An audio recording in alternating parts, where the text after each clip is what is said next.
anong para kung may stereotypical na wife, kung pag naging wife ka na, ano kaya? Ano ka kaya doon? Ako yung, nasan ka na? Luto na yung hapunan. Hinihintay ka na namin lahat dito. Di kami kakain hanggang wala ka dito. But, baka mag-adjust, di ba? Baka maging chill wife din naman tayo. You never know. How about as a mom in the future? How do you see yourself? Stricta ba? I don't know. Kasi pagdating sa pamangkin ko ngayon,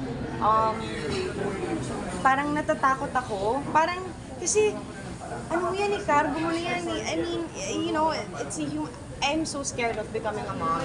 Kasi para siyang ibang responsibility. Hindi na ikaw. Hindi na lang ikaw. And anything goes wrong, may maturo kang mali, parang makakonsensya. Ang bigat ng konsensya ko. Para sa yung gano'n, nandun na ako, wala pa. Hindi pa ako buntes, nandun na ako sa konsensya ko na mag-perform ng gano'n. So, hopefully, no, mas-strengthen ko yung self ko when that time comes because I'm sure there's heavier struggles in becoming a mother than that. Last na lang, nakikita mo ba siya sa forever mo?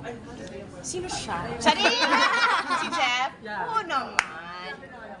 Year 1 pa lang. Wow! Second Nice. month pa lang. Wow! Second day pa lang. Joke lang! What's something special about you? Hinahayaan niya po ako na maging sarili ko. Kahit na in progress pa rin. We never stop growing or changing. So, kailangan, sa mag-asawa, ganun ang nangyayari, di ba? Hinahabaan yung pasensya. So, yun ang best quality niya. And yun yung kailangan ko.